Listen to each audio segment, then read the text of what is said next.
2 shillings we gave Mr. Creech for the information. You paid 1 day in advance, that makes it 62 shillings, please, sir. I'm not paying, growled Rucker, rising from his chair and holding out the gun. You can have the pistol instead. Now get out. Not until you pay us what you owe, sir, I said, stepping towards him.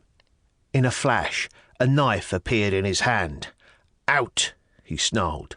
You owe us. Out, Mr. Barnett. I will hurt you, have no doubt. I looked at the governor, who gave a great weary sigh and shook his head.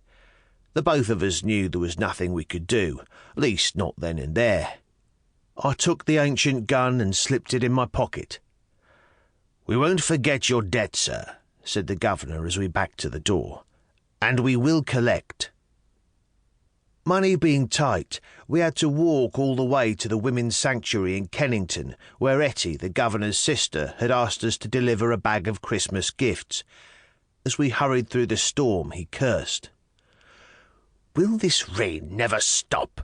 We should have listened to Lewis, damn it. He warned us about that hound. We needed a case, sir, I said. We had to risk it. I lost my best umbrella for that blooming pistol. We stepped into the road to let 2 old women dressed in black pass on the pavement. Each was dragging a bulky sack through the puddles.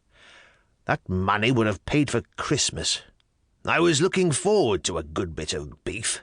Etty wanted a bird. Some good brandy. Damn it! I was even going to visit the bathhouse this evening.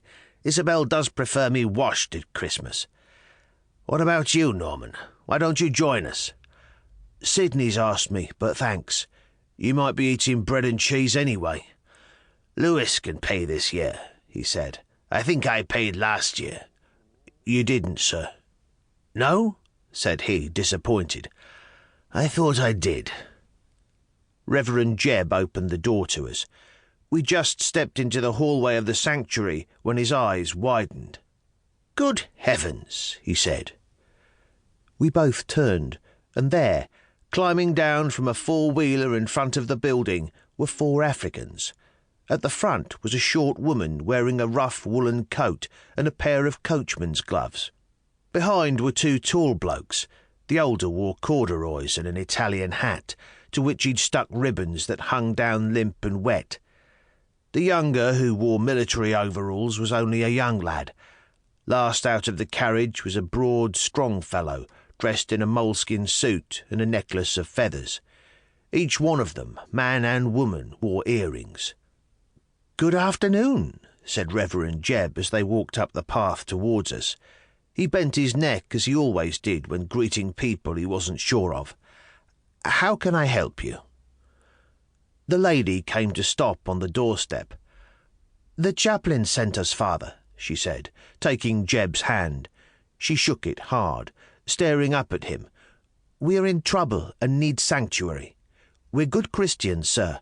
We don't know anybody here in London." "Well, I'm afraid you cannot stay here," said Jebb, pulling away his hand. "Have you tried the Seamen's Mission in Poplar?" "We aren't seamen, sir," said the short lady, her nose twitching like she was about to weep. Her voice was deep, her speech more proper than mine, with an accent that was upper class in some ways and foreign in others. "I'm afraid this institution's only for women," said Jebb. "No men are permitted." "We need help, sir," said the older bloke, stepping up level with the woman. "I am sorry, sir," said Jebb. "As I said, only women may stay here." "But we are in great danger, Father," said the lady, gripping the young pastor's arm so hard he grunted. "Please, please let us in." "Well," said Jebb. Behind us, the kitchen door opened, and Mabel, the matron, poked her head out the kitchen door. "Well," said Jebb again, scratching his chin. The 4 of them just stood there as the rain fell down. Not one of them had a waterproof or brolly. "Jebb," hissed the governor, giving him a jab in the back. Yes, of course," said Jebb at last. "Please come in, you're soaking wet." "We'll let you get on with it," said Arrowood, clutching his raincoat to his throat and stepping outside. "Come along, Barnett."